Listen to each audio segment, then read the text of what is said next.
The latest. Thank you for your love and support. I appreciate you all. When the coup in Benin Republic was reported that it failed, everybody started pointing fingers at France and claiming that France was the reason to which the coup in Benin Republic failed.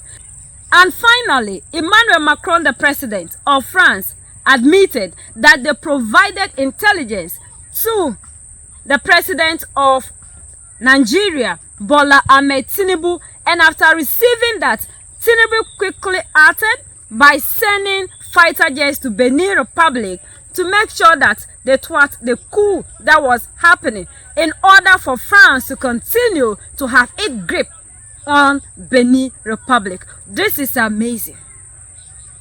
This is amazing. And this is telling us clearly who Bola Ahmed Tinubu is.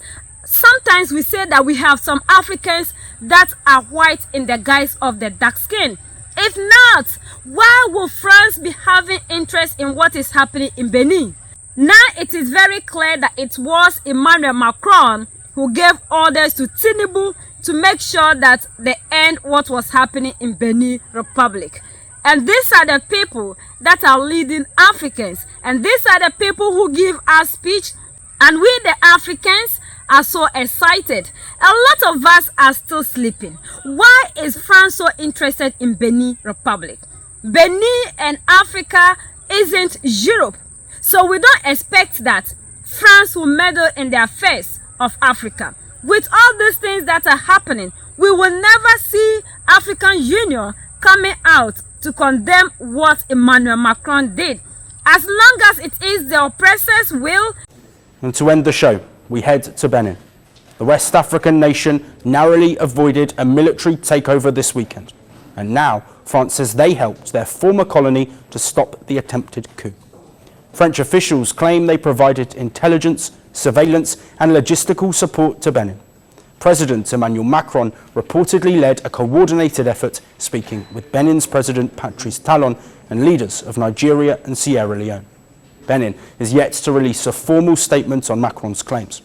But French officials also say intelligence was then shared with Nigeria.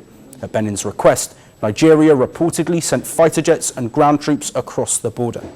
A Beninese official says Nigerian aircraft carried out strikes that neutralized the threat.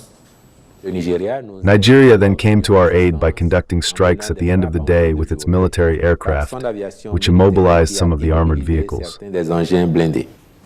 On Sunday, gunfire erupted across the capital, Cotonou, Benin's largest city. A group of soldiers went on state TV claiming they had removed President Talon from power. In an address to the nation, Talon said authorities acted quickly and his loyalist forces regained control within just hours. I would like to commend the sense of duty of our army and its leaders, who have remained Republican and loyal to the homeland. This commitment and mobilization have enabled us to defeat these adventurers and avoid the worst for our country. This wrongdoing will not go unpunished. The coup plotters claimed they acted because security in Benin is getting worse. Benin has suffered repeated terrorist attacks on their military this year. In April, 54 soldiers were killed in the northern region. JNIM and Al-Qaeda affiliated terrorist groups claimed responsibility for the killings. And in January this year, JNIM fighters launched another attack, killing at least 28 soldiers while burning down a military base. At the same time, Benin is heading into a sensitive political moment. Voters are due to elect a new president in April. President Talon has promised to step down after a decade in power. Critics say the timing of the coup attempt just months before that vote has raised fears. Men decided to save Benin Republic from colonialism. Then within some hours we heard that everything ended. And we didn't know how, even though according to some of the military that spoke, they still control the presidency.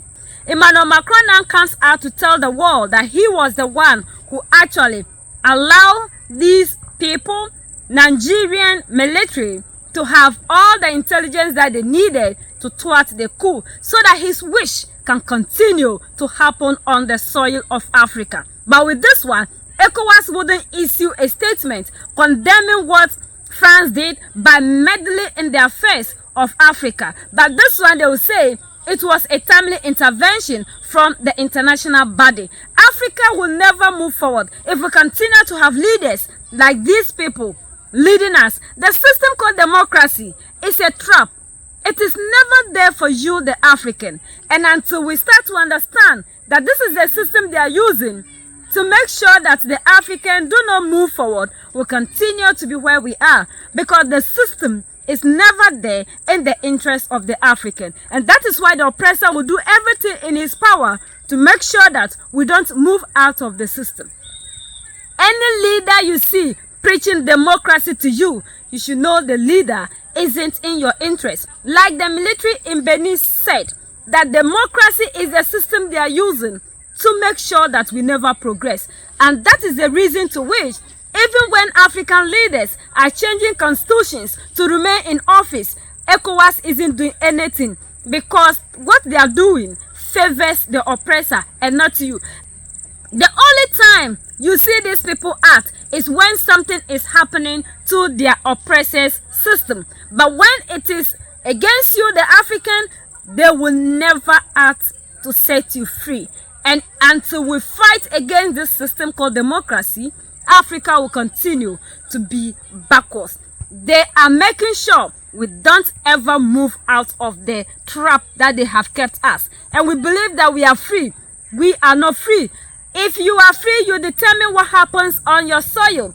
But we don't always control the narrative. Our resources are controlled by other people. What we do are controlled by other people. So if truly the African is sovereign, why are they always controlling us, even when they are not in Africa? We need to wake up. These puppet leaders that we have are doing the bid of their masters, and not you and I. And if we continue to love and cherish everything of these people, we'll continue to be backwards. Africans, we need to understand that we are the only ones that can save ourselves. The people that we have leading us and we trust them will never take us anywhere, because they are there to serve the interests of other people. As much as you try to take other leaders out, they are all the same. And that is why they always act in the same direction. So there is no leader, no matter how they speak, that is in your interest, as long as that leader remains a democratic leader. This is the time for us to wake up. This is information era, and we must do everything possible to set ourselves free, and for the generations that will come. Enough of the oppression. We are the only ones that can set ourselves free. United we stand, divided we fall, and united we keep standing forever and ever. The greatest enemy of the African is mental slavery. So let's decolonize ourselves from mental slavery. Let's keep sharing to educate our brothers and sisters. Together we'll make Africa great for ourselves and the next generations that are going to come. So that's the latest around the world and in France.